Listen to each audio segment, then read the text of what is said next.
Hello guys, welcome to our channel. तो आज की वीडियो में आप सभी के लिए लेके आया हूँ कंप्यूटर मेमोरी। कंप्यूटर की मेमोरी क्या होती है, तो मैं सबसे पहले आपको बताना चाहता हूँ। मैं आपको HP JOIT का सिलेबस करवा रहा हूँ कंप्यूटर का, और उसी के बारे में मैंने पहले 2 वीडियो बना चुका हूँ और ये 3rd वीडियो है। और उनके प्रैक्टिस सेट भी मैं साथ साथ में ही करवाता हूँ, पर वीडियो का पर सेशन का प्रैक्टिस सेट हमारा रहता है। तो आज की वीडियो हम देखेंगे कि कंप्यूटर की मेमोरी क्या होती है और क्या इसकी इंपॉर्टेंस है और क्या काम करती है। तो चलिए हम अपनी वीडियो में आगे बढ़ते हैं बिना टाइम वेस्ट किए हुए। तो मैं पेन ले लेता हूँ गाइस पहले।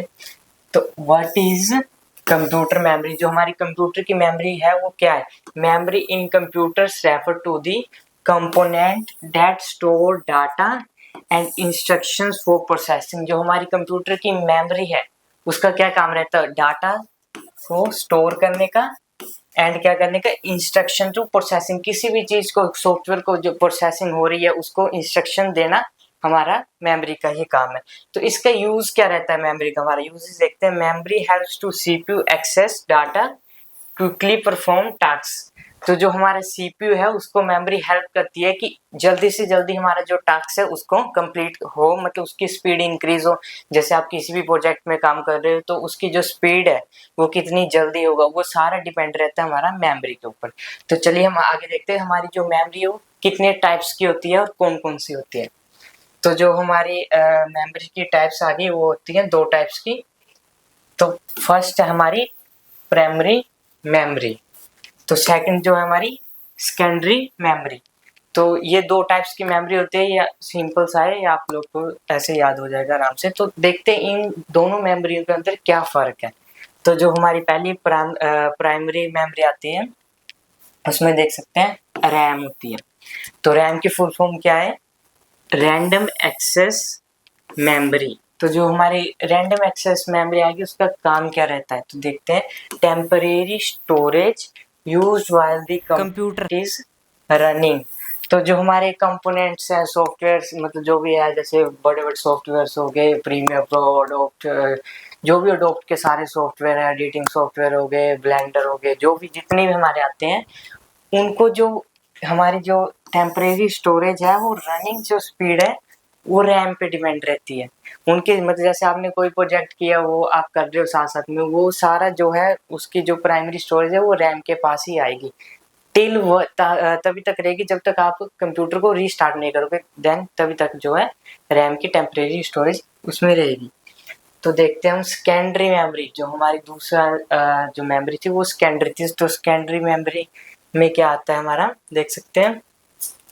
यहाँ पे लिखा नहीं है PDF में, आई थिंक जिन्होंने PDF बनाया उन्होंने लिखा नहीं। तो सेकेंडरी मेमोरी में हमारी आती है रोम।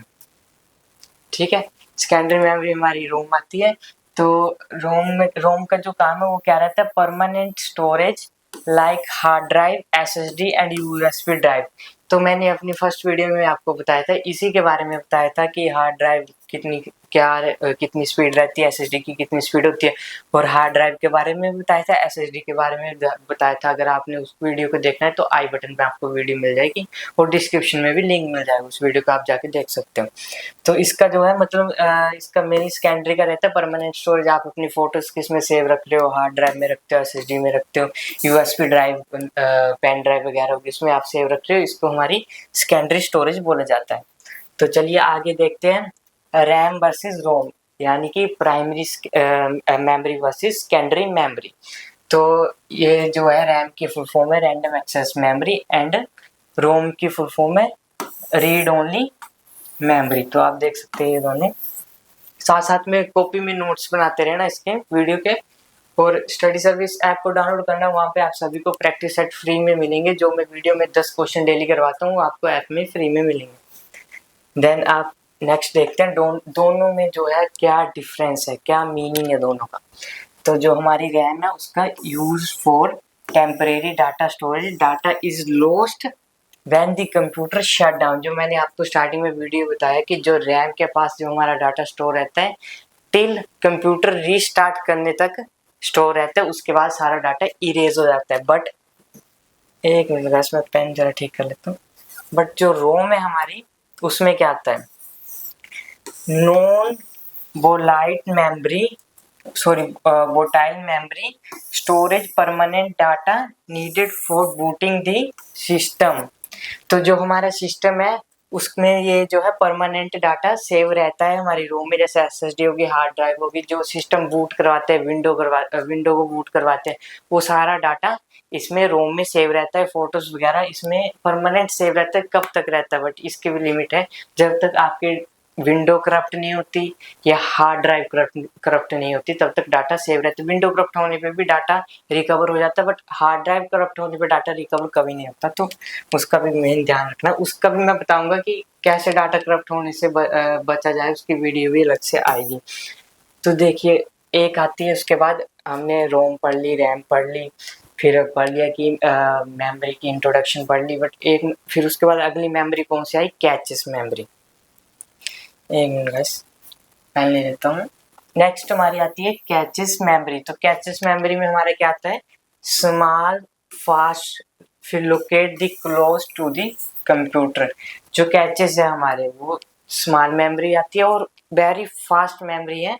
जो हमारे जो भी आप प्रोजेक्ट कर रहे हो उन सभी के कैचेस सारे जो है इस मेमोरी में ही सेव होते हैं, बट तब तक ही रहते हैं जब तक आप कंप्यूटर को रीस्टार्ट ना करें। बट कुछ फाइल्स होती हैं जो रीस्टार्ट करने पे भी रहती हैं, वो आपको खुद डिलीट करने पड़ते हैं। जैसे बोलते हैं ना, क्लियर कैचेस करो फिर सॉफ्टवेयर अच्छा चलेगा, अच्छी स्पीड चलेगी, वो सारी इसी में आता है। It speed up data access for the frequently used instructions. तो इसमें क्या होता है, कई सॉफ्टवेयर में हमारा ऐसा होता है कि जैसे वो पहले पूछता है कि जैसे प्रोजेक्ट सेव कर रहे हो, आप कंट्रोल प्लस एस दबाते हो तो एक नोटिफिकेशन आती है सेव करने के लिए यस, फिर आप उस पर नेवर आप क्लिक कर दोगे तो अगली बार आप कंट्रोल एस दबाओगे तो सीधा सेव हो जाएगा, आपको यस करने को भी नहीं पूछेगा। तो वो आपकी मेमोरी किसमें सेव होती है, कैचेस में ही सेव होती है, कि आपने ये कमांड दी है कि मेरे इस बटन दबाने पे डायरेक्टली ये हो जाए, मेरे से कुछ भी ना पूछा जाए, ये ना यस या नो, तो उसको बोला जाता है कैचेस मेमोरी। तो जो हमारी मेमोरी की इम्पोर्टेंस है, जो मतलब मेनली जो क्या इम्पोर्टेंस है, क्या जरूरत है मेमोरी की, तो मैंने ये आपको पहली वीडियो में बताया है कि the more memory the better than the system. मतलब जितनी ज़्यादा मेमोरी होगी उतना ही सिस्टम अच्छा होगा, उतने ही आपकी सिस्टम की स्पीड होगी, उतनी ही मतलब जल्दी से आप अपने प्रोजेक्ट को कंप्लीट कर पाओगे। मतलब हैवी प्रोजेक्ट्स, वीडियो एडिटिंग होगी, जैसे मल्टीटास्किंग कर सकते हो आप जितनी जल्दी, मतलब फास्ट जितनी ज़्यादा मेमोरी होगी, रैम होगी, आपकी रोम होगी, उतनी ज़्यादा जल्दी आप मल्टीटास्किंग कर पाओगे अपने। तो आज की वीडियो के लिए गाइस इतना ही था। अगर वीडियो अच्छी लग रही है तो लाइक शेयर कमेंट कीजिए, वो चैनल को subscribe. Thank you so much.